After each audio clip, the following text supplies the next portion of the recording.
जय गुरुदेव। 14 जुलाई 2005। जिंदा गुरु आवश्यक है। क्या कोई रोगी किसी पुराने जमाने के प्रसिद्ध हकीम या वैद्य से अपनी बीमारी का इलाज करवा सकता है? क्या कोई फरियादी पुराने जमाने के किसी न्यायमूर्ति न्यायाधीश से अपने मुकदमे का फैसला करा सकता है? क्या कोई स्त्री किसी पुराने जमाने के शूरवीर से ब्याह करके संतान उत्पन्न कर सकती है? कदापि नहीं। अगर यह बातें संभव नहीं तो कोई परमार्थ अभिलाषी किसी गुजरे महात्मा का आश्रय लेकर परमात्मा में लीन कैसे हो सकता है? संत महात्मा अपने अपने जमाने में दुनिया में आए। जिन्होंने उनकी शरण ली उन्हें जन्म मरण से, आवागमन से मुक्त किया।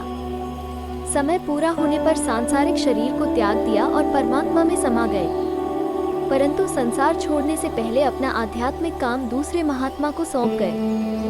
ये प्रकृति का नियम है, कुदरती वसूल है कि मनुष्य मनुष्य को समझाता है। परमात्मा इस स्थूल देश में अमर जीवन प्राप्त सद्गुरु द्वारा ही काम करता है।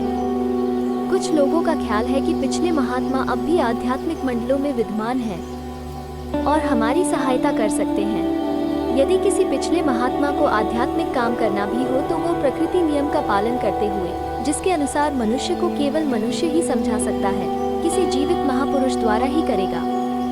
अगर हमने किसी महात्मा को देखा नहीं और शैतान या कोई अन्य अधूरी रूह अंतरी मंडलों पर प्रकट होकर यह कहे कि मैं अमुक महात्मा हूँ, तो हम उस महात्मा को न पहचान सकने के कारण धोखे के शिकार हो जाएंगे।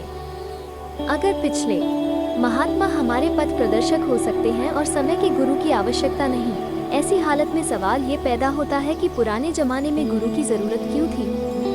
अगर गुजरे महात्मा रूहानी तालीम देकर अब रूहों को मालिक से मिला सकते हैं, तो कुल मालिक स्वयं ये काम कर सकता था।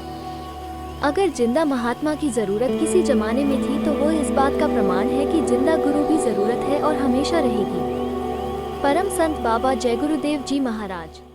बाबा जय गुरुदेव के वचन और भजन रोजाना सुनने के लिए गुरु के वचन चैनल को सब्सक्राइब करें, लाइक करें, शेयर करें।